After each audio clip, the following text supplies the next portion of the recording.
Good afternoon. My name is Dr. Asif Muhammad. I'm going to present and share this presentation with you on identification and management of sepsis.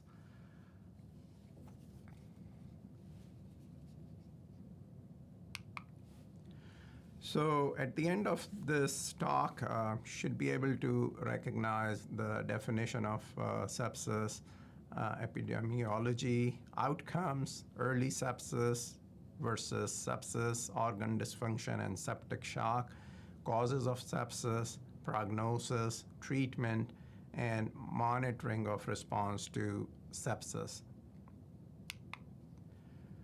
So sepsis is a clinical syndrome that has physiologic, biologic, and biochemical abnormalities caused by a dysregulated host response to infection.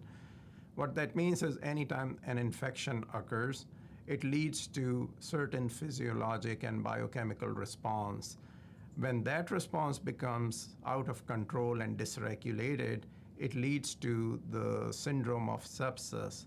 And when that sepsis and inflammatory syndrome sets in, it can lead to multiple organ failure and death. So sepsis occurs in about 437 per 100,000 person years. That means it's very common. The reason for this high incidence is advancing age, immunosuppression in the community, multiple drug-resistant infection, and early detection of sepsis nowadays. The incidence appears to be higher in African American males. It's also higher during winter season. Patients who are more than 65 years of age account for majority of all episodes of sepsis, that is up to 60 to 85% of cases. With an increasing in the aging population, it is likely that the incidence of sepsis will continue to increase in future.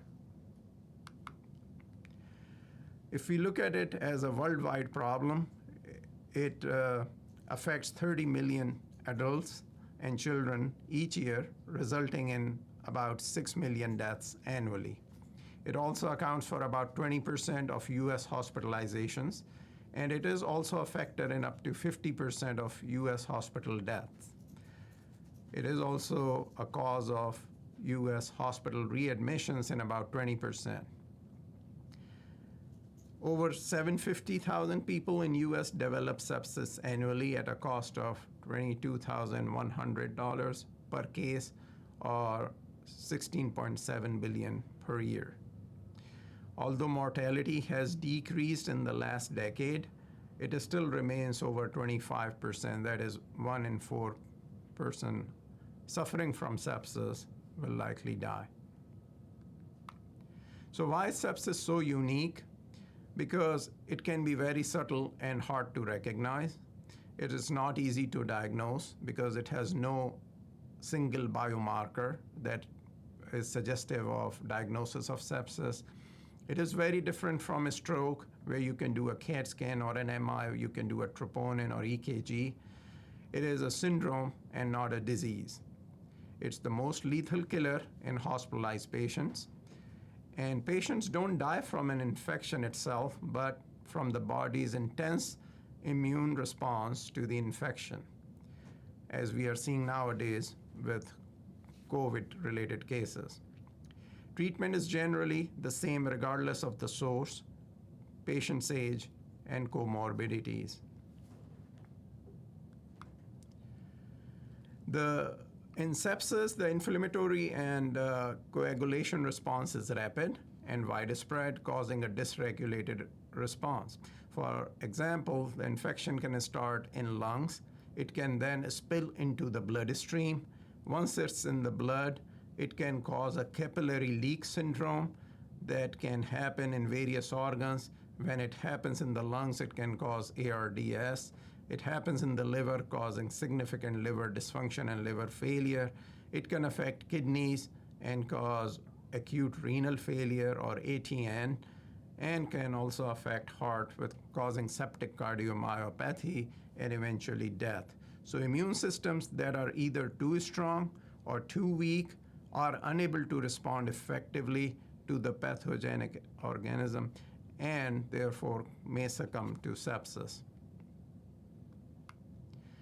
If you look at the mortality of sepsis, comparing to STEMI and a stroke, it's significantly high. It's 40% mortality.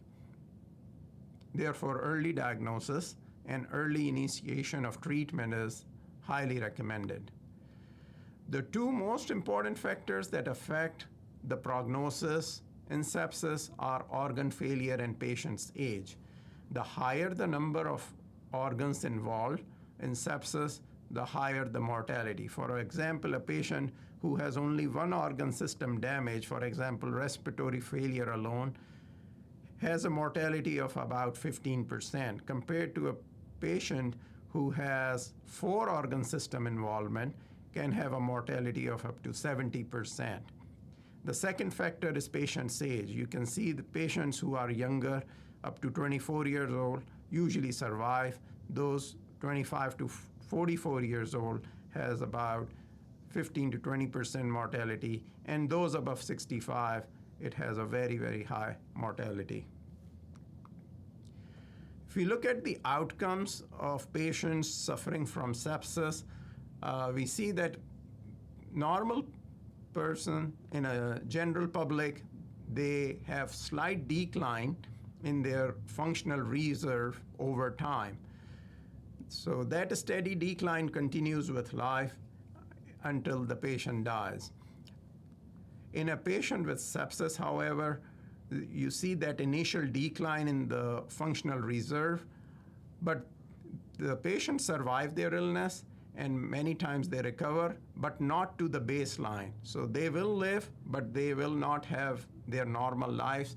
They will have some degree of functional disability. So these are the patients who had sepsis resulting in refractory shock and bacteremia. Within the first few days, that leads to significant shock, acidosis, and hypoxemia. These patients usually do not survive, and you can see the dotted line showing they die prematurely. And then we have a subset of patients of severe sepsis who have their acute illness followed by multiple organ failure. They never fully recover, but they remain on life support. For example, they may remain on ventilator or ECMO machines or hemodialysis. So these are usually older patients. Their course is vexes and veins, and they usually get recurrent bacterial and fungal infections, and therefore they suffer with chronic debilitated state and have very poor functional reserve and also early death. So sepsis is defined as early sepsis, sepsis with organ dysfunction and septic shock. So when infection leads to bacteremia, that is presence of infection plus presence of that infection is spilling into the blood, it is called early sepsis. It is important to recognize early sepsis because these are the patients who will eventually go into septic shock. How can you identify early sepsis? The most common way to identify is a quick SOFI score. It's called Sequential Organ Failure Assessment Score, and it's pretty simple.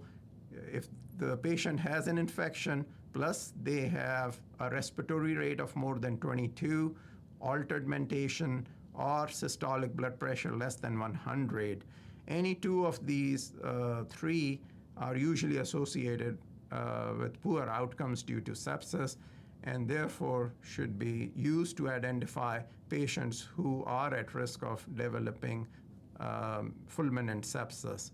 Another way to identify besides the quick SOFI score is called NEWS, the National Early Warning Score, which also measures respiratory rate more than 22, oxygen saturation less than 90, low systolic blood pressure, high pulse rate, altered level of consciousness, hypo or hyperthermia, and few other parameters.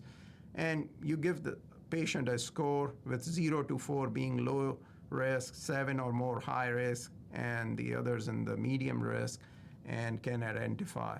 So these two scores, the SOFI score and the NEWS, either can be used to identify patients with early sepsis. Then we have patients with sepsis who have the full-blown infection, bacteremia, plus they start developing organ dysfunction. Once the organ dysfunction, whether it's one organ or two organ dysfunction or more, it is called sepsis. The older terms, systemic inflammatory response syndrome and severe sepsis, are no longer used. So multiple organ dysfunction refers to any organ dysfunction in an acutely ill patient, and it usually represents the most severe end of the spectrum of sepsis. For example, patient may have CNS involvement resulting in altered mentation, delirium, seizures. Respiratory system, when get involved, cause tachypnea, hypoxia, coughing. Hepatic system can cause jaundice, coagulopathy, inflammation in the liver. And metabolic system can be involved, causing lactic acidosis. Cardiovascular, causing tachycardia, hypotension, shock-like state. When kidneys get involved, patient can develop renal failure, can be oliguric or anuric. And when the hematologic system is involved, patient can have petechia, purpura, DIC, etc. So progressive abnormalities of any of these parameters are commonly used to diagnose multiple organ dysfunction syndrome. So I'll just quickly summarize, you don't have to memorize any of these. The multiple organ dysfunction syndrome, as defined by 2016 Society of Critical Care Medicine Task Force, as an increase of 2 or more of points in the SOFA score. So for example, if the patient has a PaO2 to FiO2 ratio of less than 300, you assign them 2 points. If their platelets are 120, you assign them 1 point. And you check these scores along with liver, bilirubin, cardiovascular, whether the patient is hypotensive, on pressors, dopamine, norepinephrine, and also the Glasgow Coma Scale and the renal function. So once you have all these 6 body system functional score assessment, and you do these assessment at the time of admission and then subsequently, and if there is an increase of 2 or more points, it is suggestive of significant organ dysfunction. The reason to identify organ dysfunction is important because once the patient develops organ dysfunction associated with sepsis, there is progressively higher mortality. And then we have patients who are more sicker and they end up developing septic shock. So these patients have same signs of sepsis, which includes the infection and organ dysfunction. But in addition, patients with septic shock have circulatory compromise requiring vasopressor support. And like I mentioned, septic shock have a high mortality of more than 40%. Why early detection is very important? It's vital in preventing advanced illness and death. It decreased morbidity and mortality. Early detection also helps with decreased overall length of stay in the hospital. It also results in improved or decreased length of stay in ICU, a cost saving of $24 billion, and also early detection of sepsis is possible with early use of treatment, especially early use of specific antibiotics, because any delay in the antibiotics is associated with up to 7.6% increase in mortality.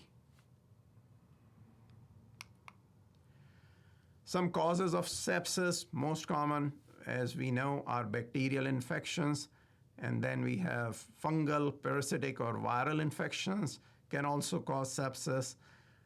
These days, we are seeing commonly viral infection of coronavirus causing sepsis in critically ill patients. The infection can originate from anywhere in the body and can cause organ damage, to any system of the body. And in about 1/3 of the cases of sepsis, the cause of sepsis is unknown. The risk factors for a patient to develop sepsis includes an intensive care admission by itself. So any patient who is admitted for a non-infective reason to the ICU, for example, a GI hemorrhage, they are at risk of developing sepsis. This is because of the presence of bacteria and other organisms in the ICU environment. Other risk factors include patients with cirrhosis. Whenever there is bacteremia, it results in higher incidence of sepsis than patients who are non-bacteremic. As we discussed before, age more than 65 years is associated with increased risk of sepsis and increased mortality. Immunosuppression, either from organ transplant, immunosuppressive drugs, or HIV, is a risk factor for developing sepsis. Diabetes and obesity, these patients are significantly higher risk of developing sepsis and have a higher mortality of sepsis than those who don't have this. Cancer, community-acquired pneumonia, any previous hospitalization in the last 90 days is associated with increased risk of sepsis. And then there can be some genetic predisposition to develop sepsis. The most common infections that result in sepsis are, according to CDC, 35% patients have lung infection, 25% have a urinary tract infection such as cystitis, UTI, or pyelonephritis. 11% have some sort of GI infection, could be diverticulitis or cholecystitis, and about 11% have skin infections. Most patients with sepsis present with tachycardia, fever, tachypnea, hypotension, and leukocytosis. As severity of the sepsis worsens, patients can develop signs of shock and signs of organ dysfunction. You can identify signs of patient being in shock by patient becoming cold, clammy, having cold skin, and developing cyanosis. Signs of organ dysfunction could be altered mental status and obtundation suggesting CNS dysfunction, skin mottling, restlessness, oliguria, and acute kidney injury, or ileus or absent bowel sounds. Some common lab abnormalities include leukocytosis, that is elevated WBC count. However, patient can have normal white cell count, but their band count may be elevated up to 10%. Patients are usually hyperglycemic when they present with sepsis, even though they may not be diabetic. C-reactive protein is usually seen to be twice normal in patients with sepsis.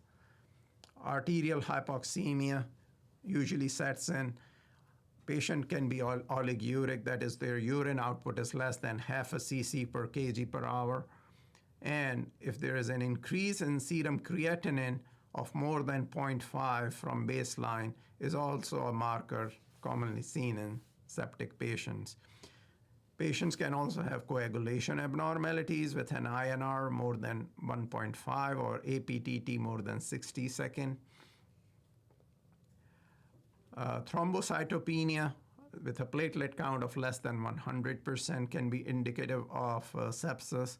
Similarly, a plasma bilirubin of more than 4 is usually seen in patients presenting late with sepsis. Patients may have adrenal insufficiency, which can be identified by presence of hyponatremia or hyperkalemia on lab studies. And patient may have elevated lactate. Usually a lactate of more than 2 can be a manifestation of organ hypoperfusion and associated with poor prognosis. And a lactate of more than 4 is commonly seen with patients with septic shock.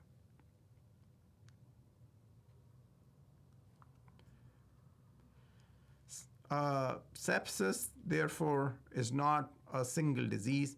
It's a constellation of clinical, laboratory, radiographic, physiologic, and microbiologic data is typically required for the diagnosis of sepsis and septic shock. Looking at the prognosis of sepsis, patients can vary between a mortality rate of 10 to 50% depending on the severity of sepsis. Those who have milder cases of sepsis, in those patients, the mortality can be up to 10 or more percent. And mortality associated with severe septic shock is more than 40%. Mortality appears to be lower in younger patients who are less than 44 years. And patients with sepsis are also at increased risk of requiring other ICU-acquired infections, such as bowel infections or UTIs. Post-discharge, there is an increased risk of death in patients who recently suffered from sepsis in up to 20% of these patients. Therefore, these patients must be closely followed by their primary care physicians. And there is a 10% incidence of recurrent sepsis or hospital readmissions once the patient is discharged after treatment of sepsis. Most deaths occur within the first 6 months. Some prognostic factors contribute to the patient's outcome. We can see these could be host response, the site of infection, type of infection, antimicrobial therapy, timing, and restoration of perfusion timing. So if a patient fails to develop a fever or they are hypothermic, that's a poor prognostic factor. You can also determine poor prognosis by early demonstration of leukopenia, thrombocytopenia, patient with comorbid conditions like diabetes, cirrhosis, congestive heart failure are also at high risk and therefore have poor prognosis. Age more than 65 is associated with poor prognosis. Hyperglycemia and hypocoagulability is associated with bad prognosis. And more recently, we have been checking procalcitonin level. And if you follow the procalcitonin level, and if they fail to fall with time and with treatment, then it also is associated with poor outcome. Then if we have a site of infection, that can contribute to the patient's prognosis. For example, there is low risk of mortality when the sepsis is associated with UTI versus higher risk when it's associated with pulmonary infections, GI infections, or if the sepsis is of unknown origin. Usually, the type of pathogens affect mortality as well, such as MRSA, Pseudomonas, Candida. They have a higher mortality than community-acquired pathogens such as the strep pneumo. And then early administration of appropriate antibiotics are associated with low mortality and improved prognosis. Prior antibiotic therapy within the past 90 days prior to the patient's presentation is also a poor prognostic factor, as it may result in resistant organism and difficult to treat cases. And finally, restoration of perfusion. If one is not aggressive in restoring perfusion early, it can result in poor prognosis, and a persistently elevated lactate level of more than 4% also suggests poor prognosis. Moving on to the treatment part, this summarizes that initially you check basic labs, a lactate level, take the blood cultures before the antibiotics are given, give the antibiotics, give patient the fluid bolus at 30 ml per kg initially, and then always do reperfusion assessment We'll discuss these in detail now. So the initial resuscitation is required to achieve tissue perfusion. Many patients are hypotensive, they have low mean arterial pressures, and therefore aggressive administration of IV fluids at 30 ml per kg is recommended to be started and finished early on. So it has to be started within an hour and need to be completed within 3 hours. Also, early and appropriate empiric antibiotic therapy should be started within the first hour. So timing is the key here. Any delay in fluids or antibiotic treatment will result in bad outcomes. And we will discuss this in detail in subsequent slides. Early goal-directed therapy entails early administration of fluids and early administration of antibiotics, preferably within 1 hour. And following targets can be used to measure the response. If the patient has a central line, and preferably they should have a central line, then one can check central venous oxyhemoglobin saturation and try to maintain that more than 70%. Central venous pressure to be maintained between 8 and 12. Mean arterial pressure to be maintained more than 65, and closely monitor urine output to be more than half a cc per kg per hour. Most trials do not show a mortality benefit by using early goal-directed therapy, but it is recommended by many experts to use this. When it comes to the fluid resuscitation, we have an option of crystalloids such as normal saline or lactated ringers, and we have colloids, which is albumin. Studies have not shown any difference in mortality when albumin was used compared to crystalloids. However, because of the high cost of albumin, it is recommended that crystalloids should be the initial and maintenance fluid of choice. Among the crystalloids, balanced crystalloids, which is lactated ringers and plasmolite, are significantly preferred over normal saline. Certainly, pentastarch or hydroxyethyl starch or hetastarch, which used to be used commonly as volume expanders in the past, have been shown to be associated with increased mortality and should not be used. There is no role for using hypertonic saline in fluid resuscitation. So empiric antibiotics, most common organisms that are associated with sepsis are E. coli, Staph aureus, Klebsiella pneumoniae, Strep pneumo, and MRSA. So early appropriate antibiotics. So if there is no concern for Pseudomonas infection in a patient, such as the patient is not diabetic or immunocompromised, then you can use vancomycin and ceftriaxone or cefepime. However, if the patient has risk factor for Pseudomonas, then those patients should be treated with an anti-pseudomonal antibiotic in addition to vancomycin. Such anti-pseudomonal antibiotic can be zosyn, ceftazidime, or meropenem in addition to vancomycin. Routine administration of antifungal medications are not required in normal, non-immunocompromised, and non-neutropenic critically ill patients. However, if Candida is strongly suspected, then it is recommended that one should use echinocandins, such as caspofungin or micafungin, rather than diflucan.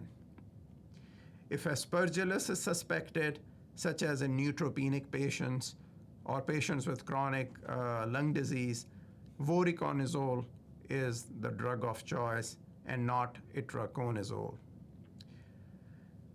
It is important to recognize that in treatment of sepsis, we should maximize the antibiotic doses that patient can tolerate based on their liver and renal function. Sepsis patients have a high volume of distribution. They are vasodilated. They are in shock state. And high peak concentrations of antibiotics are associated with high clinical success rate.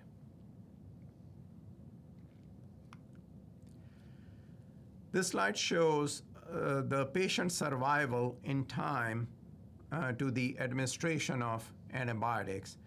Here you can see in the black arrow line that patients who were given antibiotics within the first hour have a mortality of less than 20% and significantly improved survival of more than 80%. However, if the antibiotic administration is delayed for up to 6 hours, the survival of these patients significantly goes down to less than 50%. You can also see from this slide, this is from 2006, that patients who were given antibiotics late, they have high mortality, and that the mortality increases by 7.6% for every hour that the antibiotics were delayed. From this data of 2006, we can see the patients with effective antibiotic therapy that were administered. Only about 30% patients were administered antibiotic by the first hour. However, about 65% patients were administered antibiotics by the 6th hour. So this is important to recognize that this delay in the antibiotic administration can significantly worsen patient outcomes. Most of these patients present to the emergency room, and therefore it is important within the emergency departments that the antibiotics should be administered as soon as possible after drawing the blood cultures.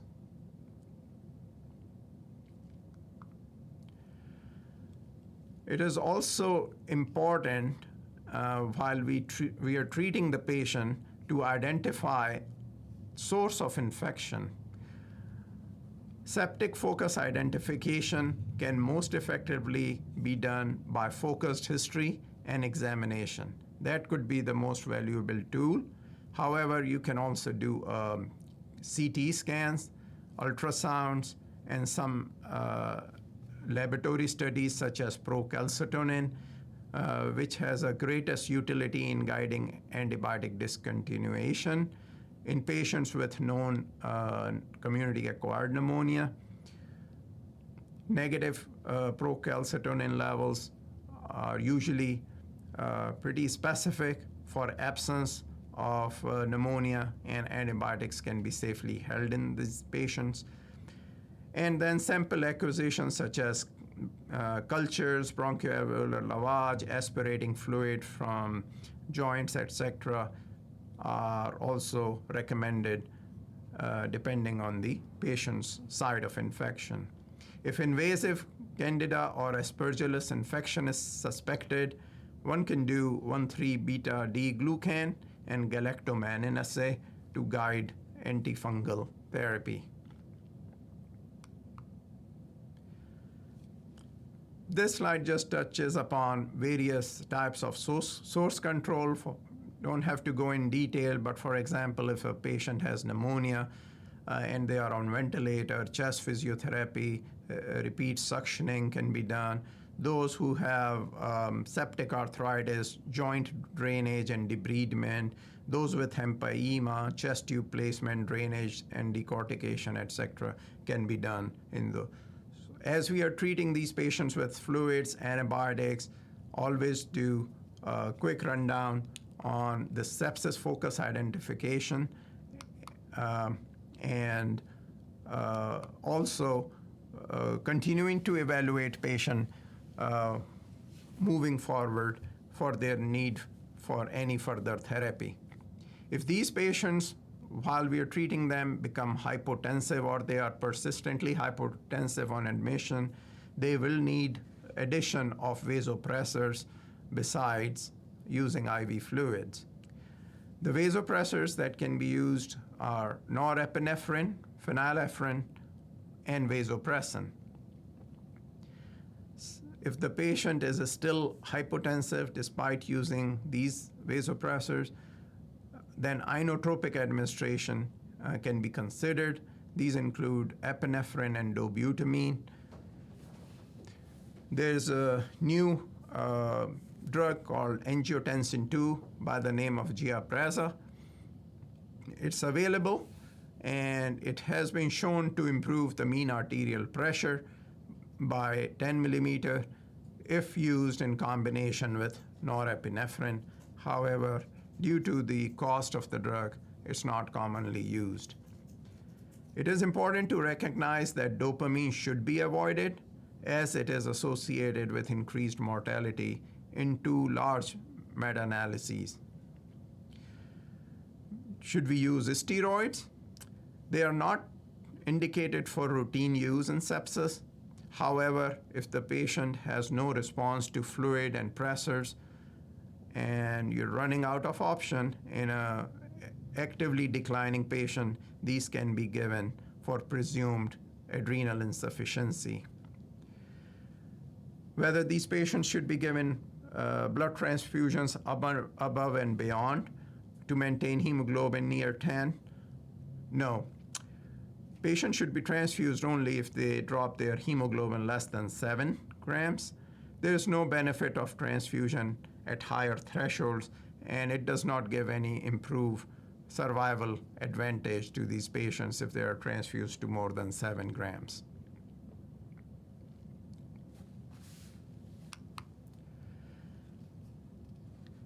As the treatment of the septic patient is ongoing with fluids, antibiotics, and vasopressor therapies, they also need one or more of these supportive therapies, which could be mechanical ventilation. When the mechanical ventilation is required, it usually comes with sedation and analgesia and neuromuscular blocking agent use. Patient should always have venous thromboembolism prophylaxis and stress ulcer prophylaxis. Patient will require frequent assessment for blood transfusions, for packed red cells or platelets, and sometimes plasma. Enteral nutrition should be considered in septic patients. The enteral nutrition is recommended to be started in the first 2 days. However, if it has to be delayed for up to 7 days, then there is no harm. External cooling and use of antibiotics can also be considered if needed. It is important to consider these patients for ongoing monitoring of response as you're treating these patients. So to monitor the response, we can measure mean arterial pressure. Ideally, it should be maintained with a MAP of more than 65 millimeter of mercury. The MAP goal should be between 60 and 70 millimeter. It should be remembered that higher MAPs are always not good, because MAP of more than 70 is associated with higher incidence of ARDS and poor outcomes. Try to maintain urine output more than half cc per kg per hour.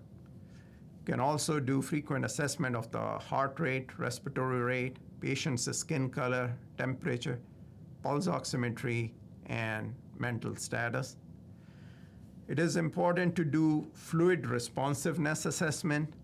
It can be done by 2 ways: whether the patient has received adequate fluid and we are not overloading the patient and predisposing them to develop pulmonary edema. This fluid responsiveness can be assessed by static or dynamic measures. The static measures are using a CVP with a target of 8 to 12, or central venous oxygen saturation, maintaining them at more than 70%, or dynamic, where you can measure pulse pressure variation, stroke volume variation, passive leg raise test. The dynamic measures are much more accurate of fluid responsiveness than static measures. And therefore, I'll just briefly touch upon each of the dynamic measure of fluid responsiveness as we are resuscitating these patients. Pulse pressure variation. The pulse pressure is the difference between the systolic and the diastolic arterial pressure. And this normally varies with the respiration induced by mechanical ventilation. So you can see in this cartoon, the blue arrow showing PP max is the systolic pressure, and that's a little bit above 100. And then you can see the diastolic pressure on the bottom. So you can see these both during expiration and inspiration, and a variation in pulse pressure from expiration to inspiration is a very good indicator of patient's fluid responsiveness. So if a patient has a more than 13% of this pulse pressure variation between inspiration and expiration, they are highly fluid responsive and should be given more fluid rather than more vasopressors. Stroke volume variation is a naturally occurring phenomenon in which the arterial pressure falls during inspiration and it rises during expiration during the spontaneous breathing. When this is exacerbated, this normal phenomenon, when it becomes more exacerbated, it's called pulsus paradoxus, and it's usually more than 10 millimeter. However, in patients who are on mechanical ventilation, we see a phenomenon, it's called reverse pulsus paradoxus. So the reverse pulsus paradoxus is seen when the arterial pressure rises during the inspiration and falls during expiration. So you see in this cartoon, the arterial pressure rising throughout the inspiratory cycle, and as the expiration starts, the arterial pressure and therefore the stroke volume falls. So this stroke volume variation requires placement of an arterial cannula, and it can be used along with the Edward Life Sciences flow track sensor and Vigilio monitor. And studies have consistently shown now that a stroke volume variation, that is from inspiration to expiration, change of a stroke volume of more than 13% is also highly suggestive and associated with good fluid responsiveness. So again, these patients, if they have 5 or 6 or 7% change in a stroke volume variation from inspiration to expiration, that means they need more pressors. If there is a inspiratory to expiratory stroke volume variation of more than 13%, it is suggestive of fluid depletion, and these patients should be administered more IV fluids. And a really very cost-effective and cheap way of identifying fluid responsiveness is passive leg raise testing. So in this, the patient is first made to sit in the bed at 45 degrees, and you obtain the baseline measurements of arterial pressures and cardiac output. Then you lower the patient's body to the horizontal position, and then raise the patient legs at 45 degrees, and then do another assessment of vital signs and cardiac output. A 10% increase in the patient's cardiac output is highly suggestive of fluid responsiveness, and this again can be repeated after giving patient fluid boluses. Many times, vena caval assessment is done, especially in the emergency room settings, to determine the fluid responsiveness in the patients. Patients who are hypotensive in the emergency room, they have real-time ultrasonography that can assess the status of the vena cava filling. As we know, there are no valves in the vena cava and the right atrium. So the vena caval pressure effectively represents the right atrial pressure. And during spontaneous breathing, as the chest expands, there is a decrease in the intrathoracic pressure with inspiration, and that draws the blood from the vena cava into the heart. And as the blood goes from vena cava into the right atrium, the vena cava collapses. However, this collapse of the vena cava is usually 5% or so. But patients who are volume depleted or vasodilated from, for example, from shock, this collapse of the vena cava just with the breathing from inspiration can be up to more than 12%. And this change in the IVC diameter of more than 12% with respiration is also associated with fluid responsiveness. This sonographically determined IVC diameter is not very sensitive or specific. As you can see, it has 71 and 75% sensitivity and specificity respectively, and therefore should not be commonly used.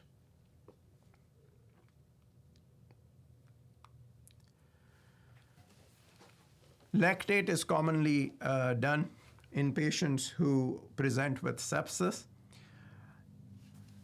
Lactic acid clearance over the first 12 hours is a marker of effective resuscitation. So how often should we use the lactic acid? Experts recommend that it should be used every 6 hourly, at least for the first 3 to 4 times. However, guidelines recommend that lactate should be measured until it normalizes or becomes less than 2. Lactate-guided resuscitation is not always associated with improved outcomes. Some studies do show better outcomes, but most of them do not.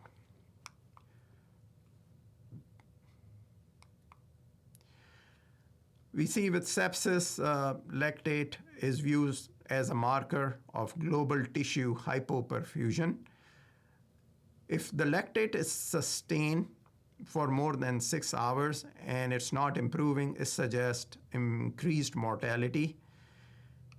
Mortality also increases if the lactate levels continue to increase over ensuing 12 hours. We can see if the lactate level is 0 to 2.5, the mortality is 4.9% compared to the lactate level of more than 4, in which case the mortality of the patient can be more than 28%. So it is important that patient, when they present with any type of suspected infection, they should be closely monitored and educated if they are discharged home on oral treatment. They need to watch for temperature if they become hypothermic or hyperthermic. They need to watch for any signs of infection or symptoms of infection, any change in their mental status decline, such as confusion, becoming too sleepy, or becoming hyperactive or delirious, or if they started feeling extremely ill or they start developing severe pain. These patients can be given a pamphlet such as this one, where they can self-monitor themselves for their heart rate, respiratory rate, development of fever, general well-being, and their mental status.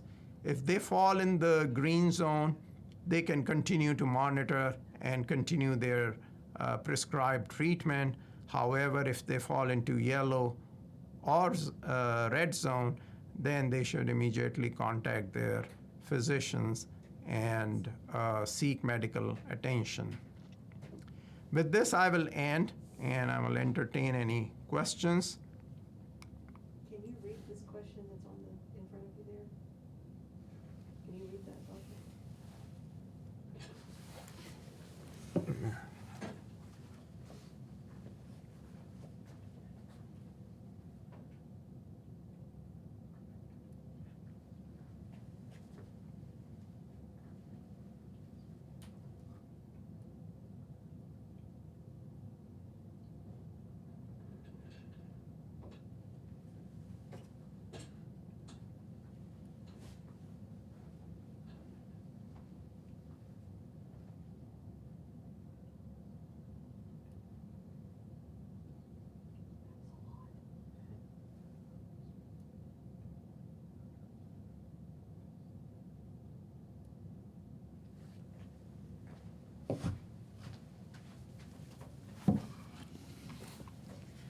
So there is a question about dialysis in patients with sepsis.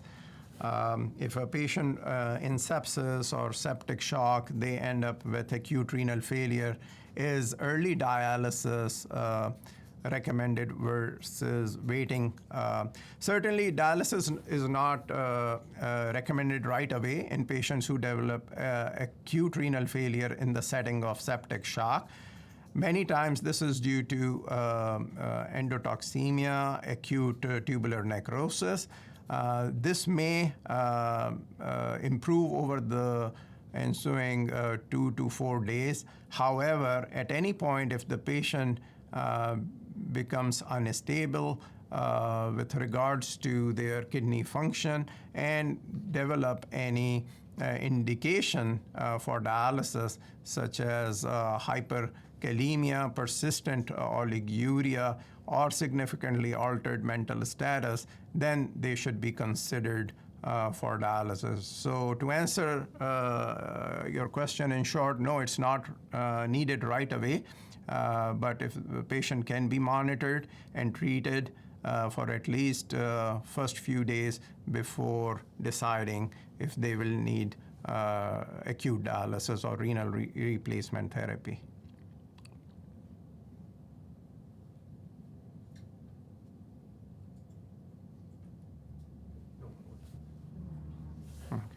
All right, thank you.